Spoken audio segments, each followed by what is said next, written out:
वह लड़ाई जो तुम्हें लड़नी ही है। क्या आप जानते हैं समुद्री जहाजों का राज?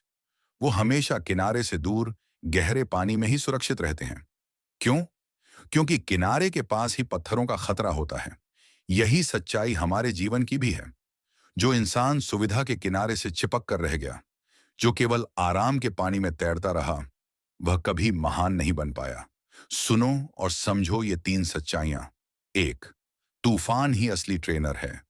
जिसने शांत समुद्र में ही नाव चलाना सीखा, उसने कुछ नहीं सीखा। दूसरे, संघर्ष ही ताकत देता है।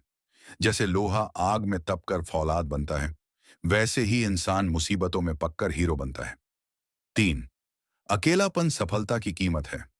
जब तुम बड़े सपने देखोगे, तो तुम्हारा साथ कोई नहीं देगा।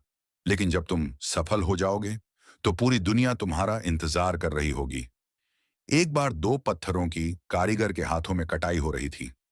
पहला पत्थर चिल्लाया, आह, दर्द हो रहा है, बस करो। दूसरा पत्थर चुपचाप सहता रहा, मुस्कुराता रहा। जब काम पूरा हुआ, पहला पत्थर सड़क के किनारे पड़ा था, जबकि दूसरा पत्थर मंदिर के शिखर पर विराजमान था। लोग उसके दर्शन करने आते थे। क्यों? क्योंकि उसने कठिनाइयों को सहा नहीं, स्वीकार किया था।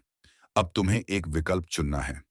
क्या तुम वो पत्थर बनोगे जो सड़क पर पड़ा रहेगा, या वो पत्थर बनोगे जिसकी पूजा होगी, जिसके सपनों में आग है, उसकी आंखों में चिंगारी है, उसके रास्ते में कोई नहीं आ सकता। आज रात जब तुम सोओगे, अपने आप से एक सवाल पूछना, क्या मैं वो इंसान बन रहा हूं जिसे मेरे बचपन का मैं देखना चाहता था? अगर जवाब ना में है, तो फिर कल सुबह जागने का कोई मतलब नहीं। लेकिन अगर हाँ में है, तो फिर दुनिया की कोई ताकत तुम्हें नहीं रोक सकती। उठो, जागो और पूरी शक्ति से आगे बढ़ो। याद रखो, इतिहास वीरों को याद रखता है, डरपोकों को नहीं। आज का दिन तुम्हारे इतिहास का पहला पन्ना बन सकता है। लिख डालो इसे ऐसे कि पीढ़ियां तुम्हारी कहानी पढ़कर प्रेरणा लें।